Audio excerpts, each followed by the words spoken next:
हर अकीदे की ना एक बुनियाद होती है, कुछ ऐसे कोर प्रिंसिपल्स जिन पर सब कुछ टिका होता है। तो आज हम बात करेंगे इस्लामी अकीदे की, बिल्कुल इसी बुनियाद की, यानी ईमान की असल जड़ें क्या हैं, उन्हें समझने की कोशिश करते हैं। चलें एक सवाल से शुरू करते हैं। सोचिए जरा, किसी भी इमारत को कौन सी चीज मजबूत बनाती है? क्या उसका डिजाइन, उसकी दीवारें, या कुछ और है?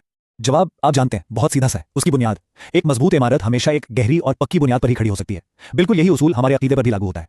तो चलें आज इसी रूहानी बुनियाद को जरा खोजते हैं। तो फिर हमारे अकीदे की इस इमारत का वो संगे बुनियाद, वो कॉर्नरस्टोन क्या है? जी वो है तौहीद। ये इस्लाम का सबसे मरकजी, सबसे अहम उसूल है जिस पर हर दूसरी चीज तामीर होती है। अच्छा, तो तौहीद है क्या? देखें, आसान लफ्जों में ये अल्लाह के एक होने का अकीदा है। लेकिन ये सिर्फ इतना कह देना नहीं है कि खुदा एक है, नहीं, बल्कि ये मानना कि वो अपनी ज़ात में, अपनी सिफात में और इबादत के हक में बिल्कुल अकेला है, यूनिक है, और उसका कोई शरीक, कोई पार्टनर नहीं है। अब इस अकीदे को और गहराई में समझने के लिए उलमा इसे 3 अलग लेकिन आपस में जुड़े हुए पहलुओं में तकसीम करते हैं। और यह समझना बहुत जरूरी है कि तौहीद पर ईमान तभी मुकम्मल होता है जब इन तीनों पहलुओं को एक साथ माना जाए। तो सबसे पहला पहलू है तौहीद रुबूबियत। इसका मतलब है अल्लाह को कायनात का वाहिद रब यानी अकेला लॉर्ड मानना। मतलब यह कि वही अकेला खालिक है, वही राजिक है, वही तमाम मामलात का हाकिम है। बारिश बरसाने से लेकर जिंदगी और मौत देने तक सब कुछ सिर्फ और सिर्फ उसी के इख्तियार में है।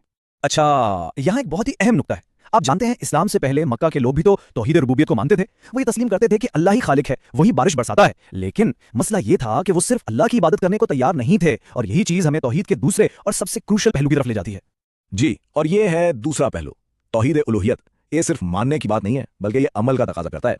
इसका मतलब है अपनी तमाम इबादत, चाहे वो नमाज हो, दुआ हो, कुर्बानी हो, सिर्फ और सिर्फ एक अल्लाह के लिए खालिस कर देना, कोई बीच में नहीं, कोई शरीक नहीं। और यही तो तमाम नबियों का मरकजी पैगाम था। इस बात की संगीनी को समझने के लिए ना ये मिसाल सोचिए, अगर कोई शख्स अपने शरीक हयात की तमाम जरूरियात पूरी करता है, तो क्या वो ये कभी कबूल करेगा कि उसका साथी किसी और से वफादारी करे? कभी नहीं। तो बिल्कुल इसी तरह अल्लाह जो हमारा खालिक है, राजिक है, वो ये कैसे कबूल कर सकता है कि उसकी इबादत में किसी और को शरीक किया जाए? इसी को तो शिर्क कहते हैं। और नबी करीम सल्लल्लाहु अलैहि वसल्लम का ये फरमान इस नुक्ते को बिल्कुल वाज़ेह कर देता है। दुआ ही इबादत है, यानी मदद के लिए किसी को पुकारना भी इबादत का एक अमल है, और इसका हकदार सिर्फ अल्लाह है। तौहीद का तीसरा और आखिरी पहलू है तौहीद अस्मा व सिफात। इसका मतलब है अल्लाह के नामों और सिफात पर बिल्कुल वैसे ही ईमान लाना जैसे कुरान और सुन्नत में बयान हुए हैं। ना उनमें कोई तब्दीली करनी है और ना ही उन्हें मखलूक से तशबीह देनी है। जैसे अल्लाह रहमान है, लेकिन उसका रहम मखलूक के रहम जैसा बिल्कुल नहीं है। और कुरान की आयत इस उसूल को कितने शानदार तरीके से बयान करती है। लैसा कमिथलिही शै व हुवा समीउल बसीर, यानी उसकी सिफात कामिल हैं, परफेक्ट हैं, और मखलूक की सिफात की तरह नाकिस नहीं। तो ये तो हो गई बुनियाद, यानी तौहीद। अब जब हमने इसे समझ लिया है, तो आइए आगे बढ़ते हैं और देखते हैं कि इस बुनियाद पर कौन सी इमारत खड़ी है। तो सवाल यह है कि तौहीद की इस मजबूत बुनियाद पर तामीर क्या होता है? जवाब है ईमान की अजीम शान इमारत। और इस इमारत को 6 सुतून थामे हुए हैं। ईमान के ये 6 सुतून ये हैं: अल्लाह पर ईमान, उसके फरिश्तों पर, उसकी किताबों पर, उसके रसूलों पर, यौम आखिरत पर और तकदीर पर, कि उसका अच्छा और बुरा सब अल्लाह की तरफ से है। पहला सुतून है अल्लाह पर ईमान। और यहाँ देखिए ये कैसे बराह रास्त तौहीद से जुड़ता है। इसका मतलब सिर्फ ये नहीं कि अल्लाह मौजूद है, बल्कि उसकी रुबूबियत, उसकी उलूहियत और उसके यकता नामों और सिफात पर, यानी तौहीद के तीनों पहलुओं पर यकीन रखना। दूसरा सुतून है फरिश्तों पर ईमान। ये गैब पर ईमान का एक अहम हिस्सा है, यानी ये मानना कि फरिश्ते नूर से बनी एक मखलूक हैं जो अल्लाह के हर हुक्म की फौरन तामील करते हैं और अपनी जिम्मेदारियां पूरी लगन से अदा करते हैं।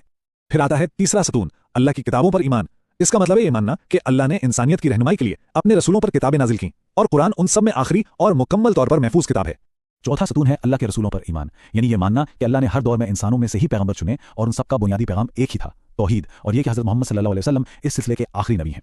पांचवां सुतून है यौम आखिरत पर ईमान। ये वो अकीदा है जो हमें जिम्मेदार बनाता है, यानी इस बात पर पुख्ता यकीन रखना कि मौत के बाद दोबारा उठाया जाना है, अपने अमाल का हिसाब देना है और फिर जन्नत या जहन्नुम की सूरत में हतमी अंजाम को पाना है।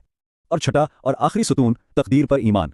इसका मतलब है ये मानना कि अल्लाह हर चीज़ का इल्म रखता है, उसने सब कुछ लिख दिया है और हर काम उसी की मर्जी से होता है, लेकिन साथ ही उसने इंसानों को अपने अमाल का इंतखाब करने की आज़ादी भी दी है।